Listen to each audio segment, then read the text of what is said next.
11 villagers among 30 abducted in Kaduna freed after ransom payment. 2 adults, child trapped as one-story building collapses in Lagos. CBN investigator indicts Emefiele for stealing billions. Away from Nigeria, the Democratic Republic of Congo awaits first provisional election results after vote. These are the headlines on Trust TV News Update at this hour. I am Ayuba Ila. Thanks for joining.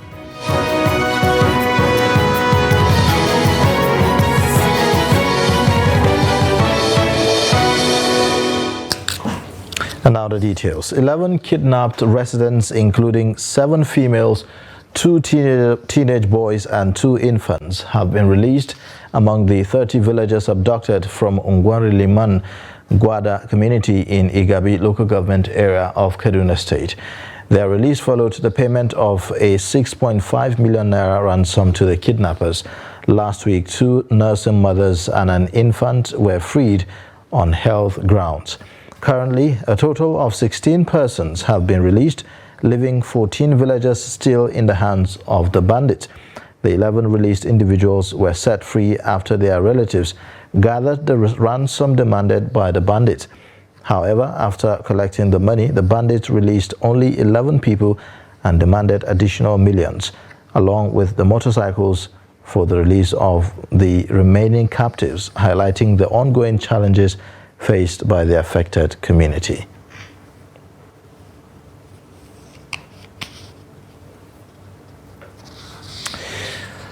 Now, in Ghana, Rob Village, Plateau State, gunmen attacked on Wednesday, resulting in the tragic death of 19-year-old George Nicodemus. 2 others were severely injured in the assault that occurred at about 8 p.m., according to the National Publicity Secretary of the Birom Youth Movement, that's Tengwong. Now, the Tengwong, in a statement, highlighted the unprovoked nature of the attack and the recent surge in violence in Barikin Ladi, Riom, Bokos, and Mangu by the marauders. These assailants have, ominously pledged to disrupt the Christmas and New Year celebrations in the state. Expressing concern, Tengwong alleged called on the security outfits, particularly Operation Safe Haven, led by Major General A.E. Abdusalam, to intensify efforts in countering the resurgence of terrorism. Despite the grim situation, the BYM commended the rapid response of Sector 4 Commander Colonel U.S. Abdusalam, whose swift action helped prevent further casualties in the area. The incident underscores the urgency for robust security measures to protect communities during the festive season. 2 adult females and a baby have been trapped in a story building that collapsed in the Ebutameta area of Lagos State. The incident happened in the early hours of Friday morning. A director of the Lagos State Fire and Rescue Service, Margaret Adesha, confirmed the incident in a statement, adding that efforts were underway to rescue the victims and the baby. The Rescue Service Director also noted that 1 adult female has been rescued successfully. However, the reason behind the building's collapse was not stated.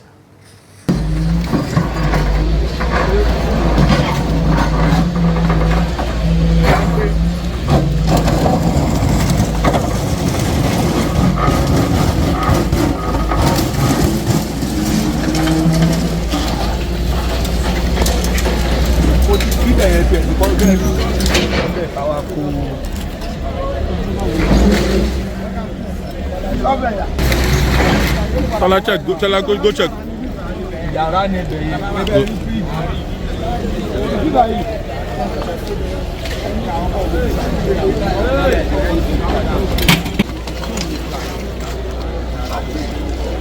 Okay, leave this iron. Leave them. I'm not going to person.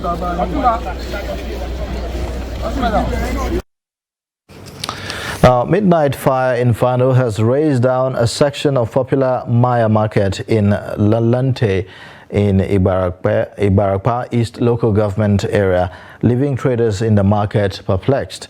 The Speaker, Oyo State House of Assembly, Honorable Adebo Ogudoyin, Chairman, confirmed the development in a post via his official Facebook page in the early hours of Friday, December 22nd.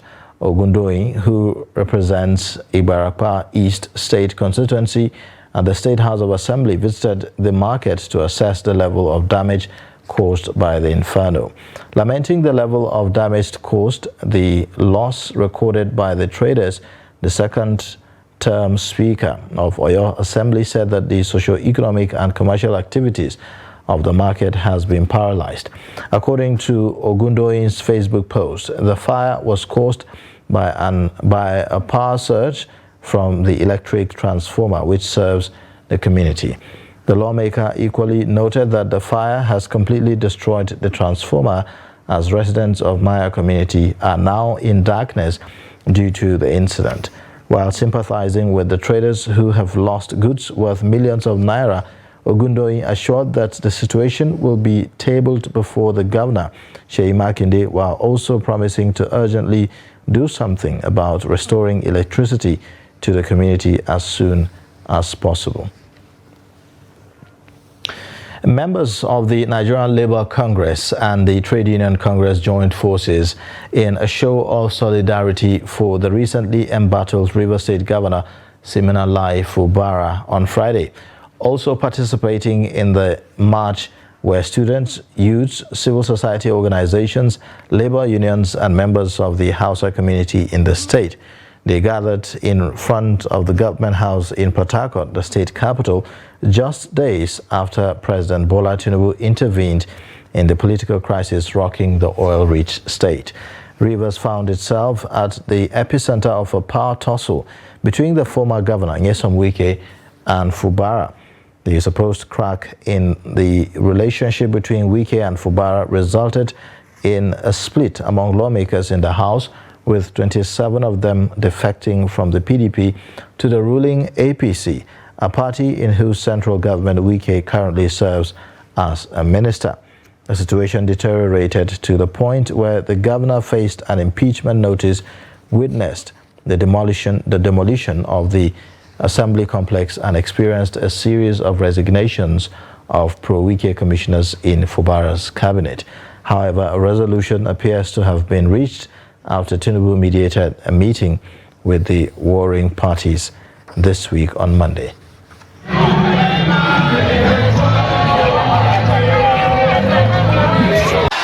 will not allow anybody to submerge the will of Rivers people. So I want to call the governor, don't be under any pressure by anybody. We want to call on the governor, no, the presentation of the second budget to purported members of the House of Assembly. We must listen to our house. Tinubu is not from Rivers State. Tinubu is not from Rivers State. And as much, His Excellency, please, we beg you in the name of God, don't listen to anybody, any attempt. The Supreme Court on Friday affirmed the election of Governor Peter Mba of Enugu State. Justice Muhammad Garba, who delivered the lead judgment, described as mere allegation the statement that Mba did not possess the National Youth Service Corps NYC certificate. The court resolved all the issues raised in the appeal against the appellant. And the appellant, Chijioke Edioga of the Labour Party, had dragged INEC and Mba before the court to challenge the decision of the Court of Appeal, which dismissed his case against the election of the governor. The Lagos Division of the Appeal Court, in its unanimous decision, resolved all three issues argued against the appellant, Edioga.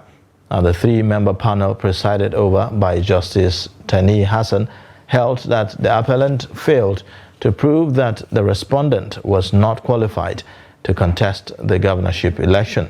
On the allegation of overvoting, Hassan, in her lead judgment, held that the voters' register was never placed before the lower tribunal, stressing that failure to tender the voters' register before the lower tribunal rendered the appeal inadmissible.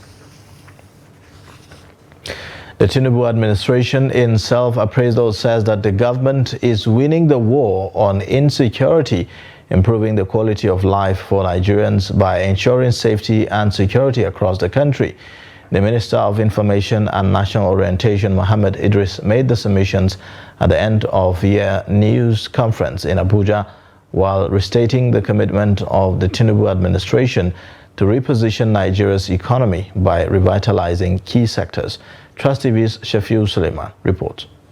Showcasing the success story of the government so far, the Minister of Information and National Orientation says the removal of fuel subsidy, forex unification and tax reforms are aimed at stimulating economic growth to enhance the living standards of the people. The Central Bank of Nigeria also commenced efforts to clear the billions of dollars in inherited foreign exchange backlog in order to further boost investor confidence in our economy.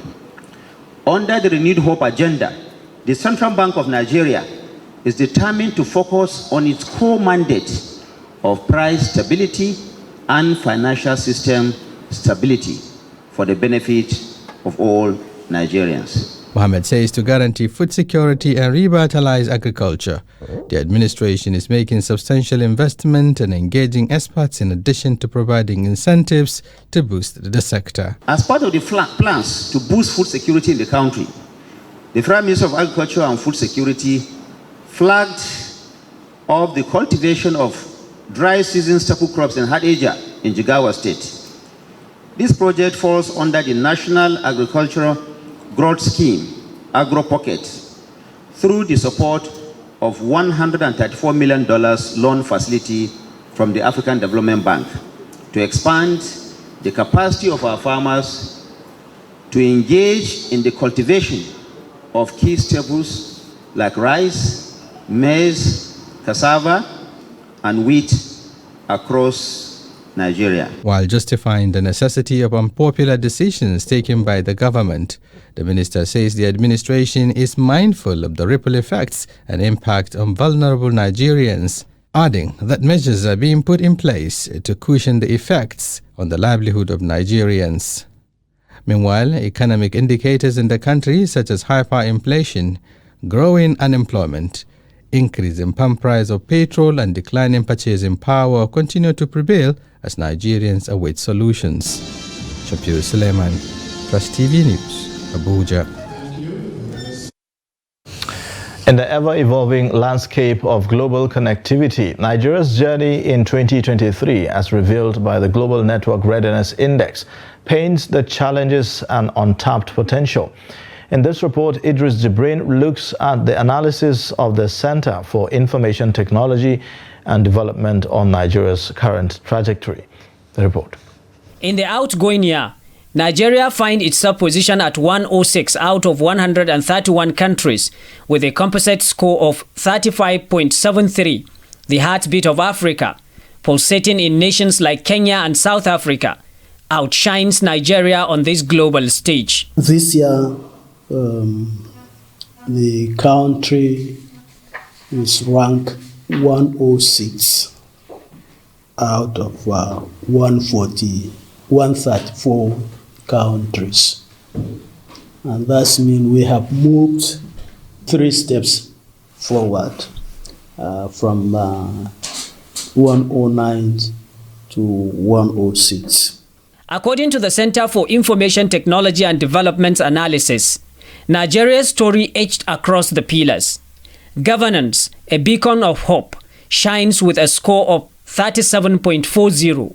Impact followed closely at 37.20, while the technology pillar stands at 34.42.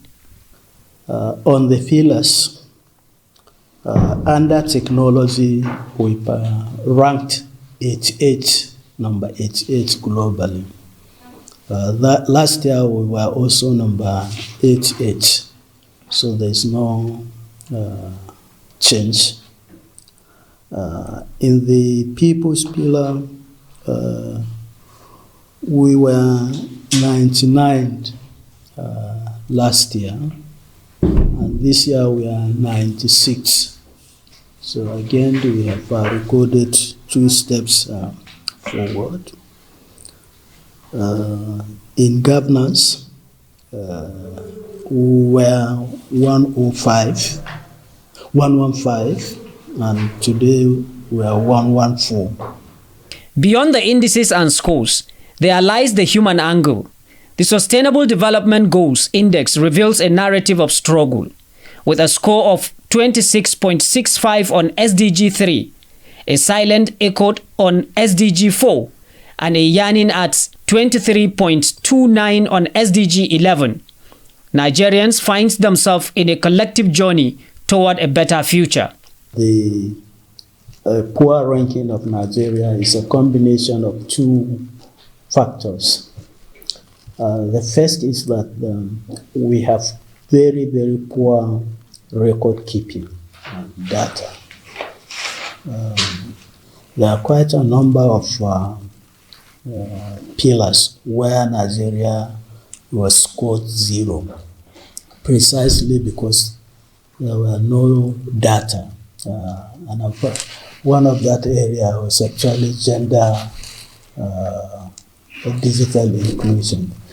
As Nigeria navigates the crossroad of global connectivity, it has become imperative for the most populous black nation in the world to align with global best practices. This is a clarion call for Nigeria to script a narrative that resonates not only in schools, but in the stories of its people. Idris Jibrin, Trust TV News, Kano. You're watching the news update on Trust TV. Coming up shortly. Rising concerns over cost of fruits in Lagos. Details and more after the break. Thanks for staying with us. You're watching the news update on Trust TV. Here's a reminder of our main stories. 11 villagers among 30 abducted in Kaduna freed after ransom payment. Plus, 2 adults, child trapped as one-story building collapses in Lagos. In other news, after a 4-month investigation, Special Investigator Jim Obazi found that former CBN Governor Godwin Emefiele embezzled billions, engaged in fraudulent cash withdrawals, manipulated exchange rates, and committed other financial offenses. Obazi's report, submitted to President Bola Tinubu on December 9, 2023, recommends prosecuting Emefiele and others for these offenses. The investigation revealed that violations of the CBN Act in the controversial Naira redesign, causing acute scarcity and hardship for millions of Nigerians. Emefiele, who has been in custody since June, faces charges by the EFCC for 1.2 billion naira procurement fraud. The trial began on November 29, 2023, shortly before Obazi submitted his findings.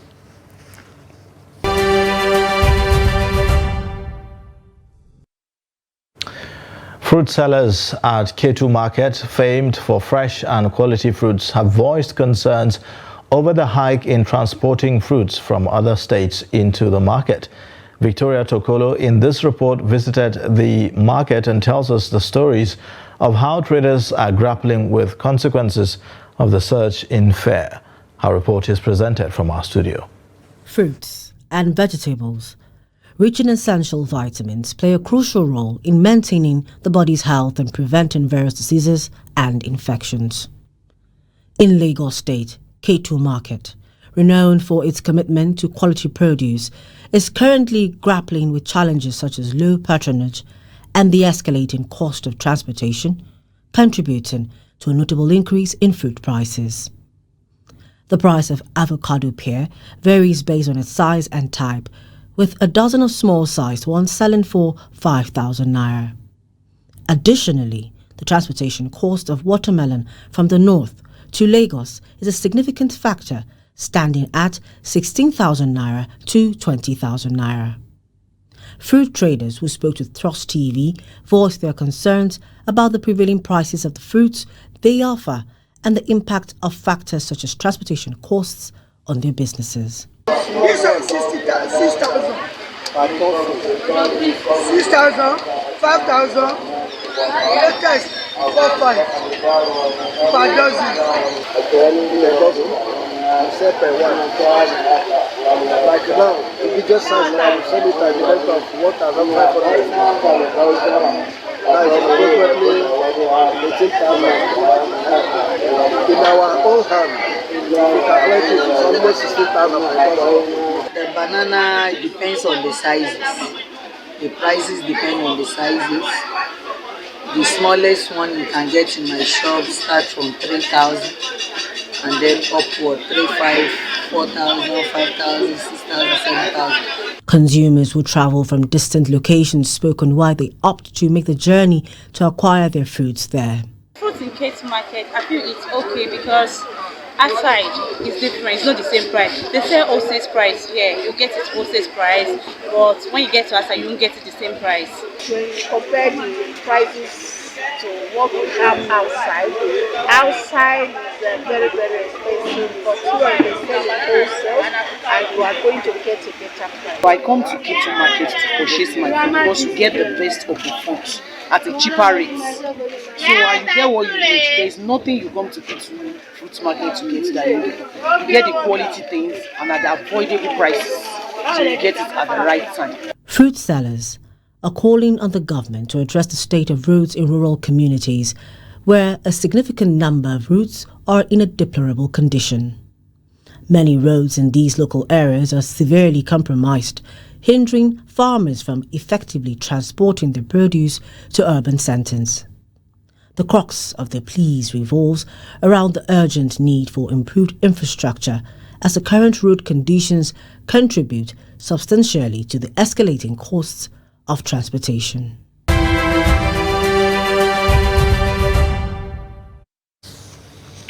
Now, away from Nigeria, Democratic Republic of Congo voters were waiting on Friday for the first results from presidential and legislative elections after an unscheduled day-long ballot extension that prompted some opposition candidates to cry foul and call for a rerun.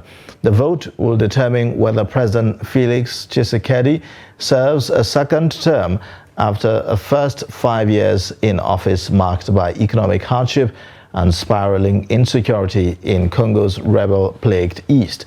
Disputed elections have often sparked unrest in Africa's second-largest country, which is also the world's third-largest copper producer and the top producer of cobalt, a key component in electric car batteries.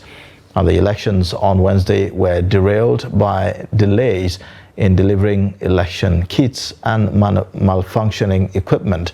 People also struggled to find their names on registers, while violence disrupted the poll in other places. Voting for some was extended into Thursday, prompting 5 opposition presidential candidates to call for a new election, saying that the extension was unconstitutional. Both opposition and independent observers have said that voting unfolded in a way that could affect the credibility of results.